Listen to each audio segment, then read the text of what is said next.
নমস্কার বন্ধুরা, বং simple recipes চ্যানেলটির আর একটি নতুন পর্বে আপনাদের সবাইকে স্বাগত জানাচ্ছি।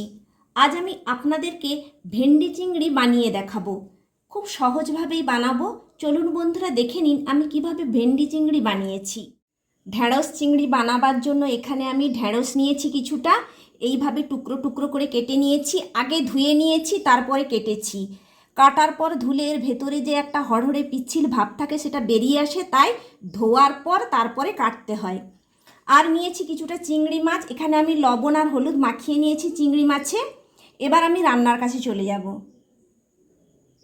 গ্যাস জেলে কড়াই বসিয়ে দিয়েছি এবং কিছুটা সর্ষের তেল দিয়ে দিয়েছি। তেলটা গরম করে নিয়েছি। প্রথমে আমি চিংড়ি মাছগুলো খুব হালকা করে ভেজে নেব।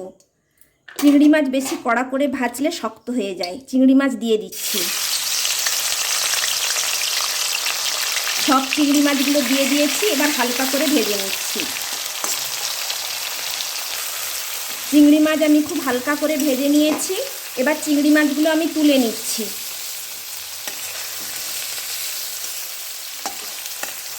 চিংড়ি মাছগুলো আমি তুলে নিয়েছি। এবার এই তেলে আমি ভেন্ডিগুলো একটু হালকা করে ভেজে নেব। পিচ্ছিল ভাবটা যাতে না থাকে সেই জন্য একটু হালকা করে ভেজে নিচ্ছি। লবণ হলুদ কিছুই দেব না, জাস্ট একটু ভেজে নিচ্ছি। ভেন্ডিগুলো হালকা করে ভেজে নিয়েছি, এবার তুলে নিচ্ছি। এইভাবে হালকা করে একটু ভেজে রান্না করলে রান্নার টেস্ট খুব ভালো হয়। সব ভেন্ডিগুলো আমি কড়াই থেকে তুলে নিয়েছি। কড়াইয়ে কিছুটা তেল দিয়ে গরম করে নিয়েছি। এখানে আমি 5 ফোড়ন নিয়েছি, হাফ টিস্পুন 3টে শুকনো লঙ্কা নিয়েছি, দিয়ে দিচ্ছি। একটু ভাজা ভাজা করে নিচ্ছি ফোড়নটা। ফ্লেমটা একদম লোতে রেখেছি। ফোড়ন একটু ভাজা ভাজা করে নিয়েছি। এখানে 1 টিস্পুন রসুন বাটা দিয়ে দিচ্ছি। রসুনটা একটু ভাজা ভাজা করে নিচ্ছি যেন কাঁচা গন্ধ না থাকে রসুনের।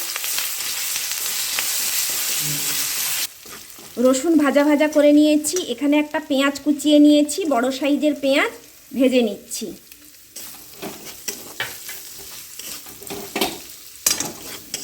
পেঁয়াজটা একটু ভালো করে ভেজে নেব।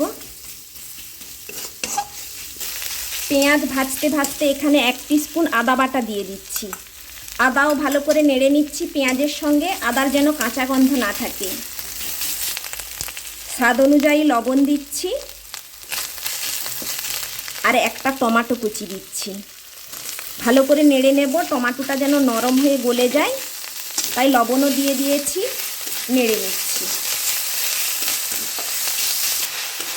মশলাটা নাড়তে নাড়তে কিছু গুঁড়ো মশলা দিয়ে দিচ্ছি। এখানে 1 টিস্পুন হলুদের গুঁড়ো দিচ্ছি, হাফ টিস্পুন লাল লঙ্কার গুঁড়ো দিচ্ছি, 1 টিস্পুন জিরের গুঁড়ো দিচ্ছি আর 1 টিস্পুন ধনিয়া গুঁড়ো দিচ্ছি। এবার কিছুটা জল দিয়ে মশলাটাকে ভালো করে কষিয়ে নিচ্ছি। যেহেতু গুঁড়ো মশলা ব্যবহার করেছি তাই জলটা দিলাম। ভালো করে কষিয়ে নিচ্ছি।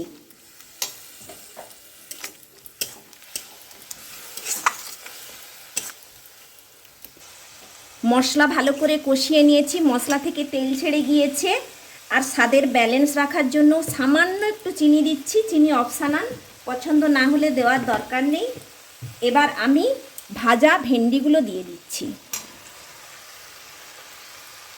আর ভাজা চিংড়ি মাছও দিয়ে দিচ্ছি। এবার সমস্ত কিছু মশলার সঙ্গে একসঙ্গে নেড়ে নিচ্ছি। ভালো করে নেড়ে এবার জল আমি দিয়ে দেব।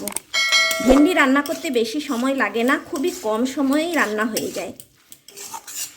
এবার জল দিয়ে দিচ্ছি। বেশি গ্রেভি রাখবো না, অল্পই গ্রেভি রাখবো।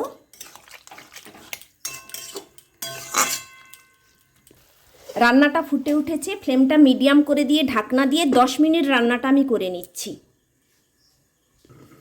10 মিনিট ধরে আমি মিডিয়াম ফ্লেমে রান্নাটা করে নিয়েছি। রান্নাটা আমার হয়ে এসেছে। এবার আমি এখানে দিয়ে দিচ্ছি হাফ টিস্পুন গরম মশলার গুঁড়ো। আবারও নেড়ে নিচ্ছি। অল্প গ্রেভি আছে, এই অবস্থাতে আমি বন্ধ করে দিচ্ছি। ঠান্ডা হলে গ্রেভিটা আরও বসে যাবে।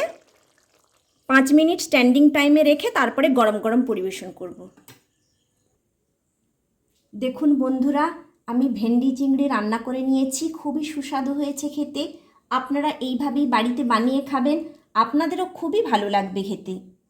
আমার এই রেসিপিটা যদি আপনাদের ভালো লেগে থাকে তাহলে লাইক শেয়ার কমেন্টস করতে ভুলবেন না। আর আপনাদের কাছে আমার চ্যানেলটিকে সাবস্ক্রাইব করার জন্য অনুরোধ রইল। পাশে থাকা বেল আইকনটি অবশ্যই প্রেস করবেন, তাতে করে আমার দেওয়া নতুন রেসিপির নোটিফিকেশন সবার আগে আপনার কাছেই পৌঁছে যাবে। আমি আবার কোনো নতুন রেসিপি নিয়ে আপনাদের কাছে হাজির হব। সুস্থ থাকবেন, ভালো থাকবেন। ধন্যবাদ।